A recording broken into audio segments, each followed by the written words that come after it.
En la clase de hoy les voy a hablar de la distribución de un fármaco, que es la segunda fase del proceso farmacocinético. Es decir, que vamos a ver el movimiento del fármaco una vez que ingresa a la circulación sistémica y se distribuye entre los tejidos corporales. La distribución de un fármaco es la segunda fase del proceso farmacocinético. Después que el fármaco se absorbe o llega a la sangre, se distribuye por todo el organismo repartiéndose en los tejidos de forma generalmente desigual. La distribución depende de la biodisponibilidad del fármaco.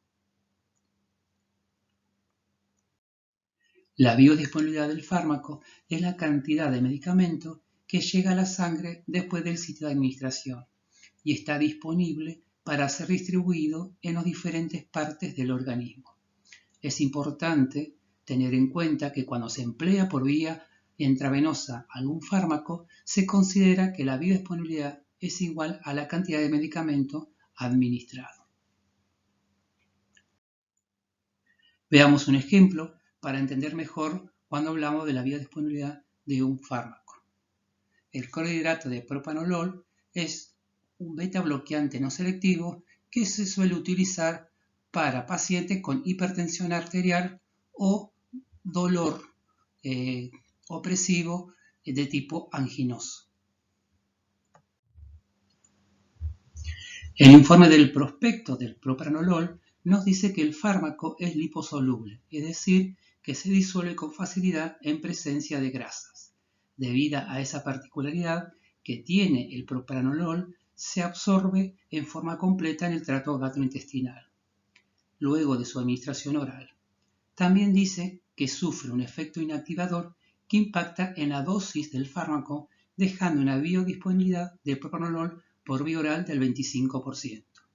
Es decir, que el 25% de la dosis administrada del propranolol es la cantidad de medicamento que llega a la sangre después de administrarlo por vía oral.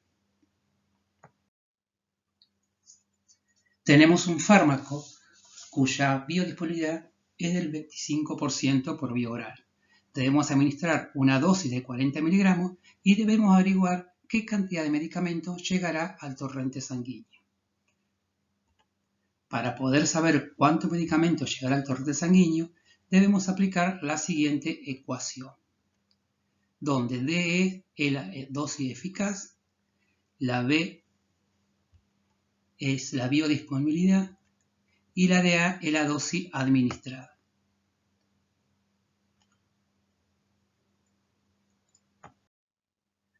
Para saber qué cantidad de propranolol de 40 miligramos llegará al torrente sanguíneo, desarrollamos la ecuación, donde para obtener la dosis eficaz obtenemos la biodisponibilidad, que es el 25%, donde hacemos 25 dividido 100 y obtenemos 0,25. Lo multiplicamos por la dosis administrada, que en este caso son 40 miligramos. Entonces obtenemos que la dosis eficaz es de 10 miligramos. Con esto decimos que de los 40 miligramos suministrados, solo el 10 miligramos tiene la capacidad para realizar su efecto farmacológico.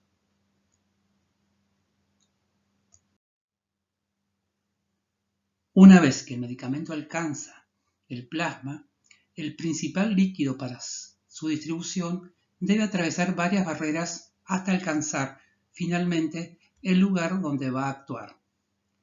La primera de estas barreras es la pared capilar.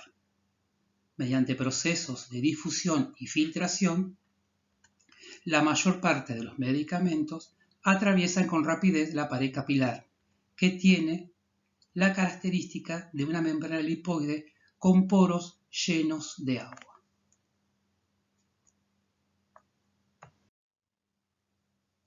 Cuando el fármaco llega a la circulación, se combina con las proteínas plasmáticas, principalmente con la albúmina. La albúmina es la principal proteína del plasma en términos de la unión con los fármacos. La fracción del fármaco unida a la proteína es farmacológicamente inactiva. Solo la fracción libre es la activa.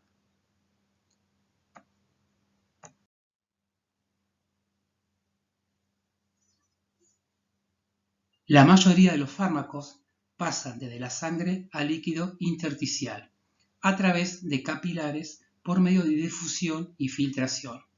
Algunos fármacos actúan a nivel de la superficie celular y otros pasan luego al líquido intracelular.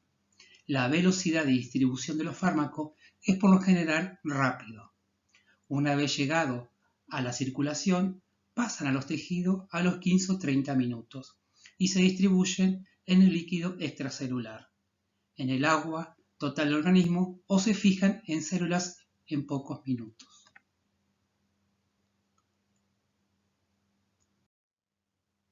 Las proteínas del plasma pueden constituir un depósito de fármaco, pero los principales depósitos de fármaco se encuentran en los tejidos.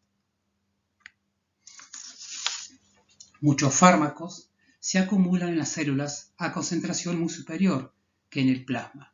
Su acumulación se debe a su combinación con las proteínas celulares o con las grasas corporales. Cuando ocurre esto, se dice que los fármacos están secuestrados.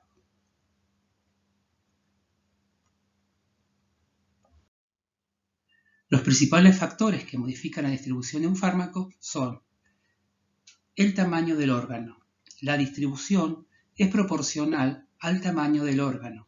Los fármacos pueden distribuirse en grandes cantidades en los órganos muy grandes como la mucosa intestinal, el músculo esquelético, si llegan al estado estable, es decir, cuando la cantidad de fármaco que ingresa al organismo es igual a la que sale.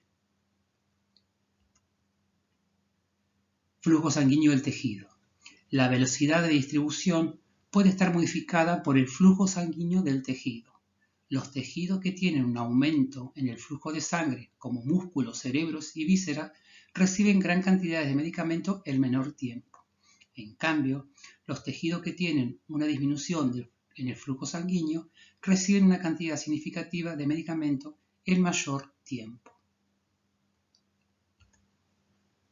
Unión a proteínas plasmáticas. Los fármacos que se unen en proporción significativa a las proteínas plasmáticas tienen una distribución limitada, porque la porción del medicamento unido a la proteína no es capaz de atravesar las membranas biológicas, por tanto, no puede ser distribuida. Solubilidad del fármaco. La distribución de los fármacos es proporcional a la solubilidad. Los fármacos liposolubles se distribuyen a mayor concentración en tejidos con gran cantidad de grasa, como tejido adiposo y cerebro. Volumen de distribución. El volumen de distribución se define como el espacio corporal en apariencia disponible para contener un medicamento. El volumen de distribución relaciona la cantidad de fármaco en el cuerpo con su concentración plasmática.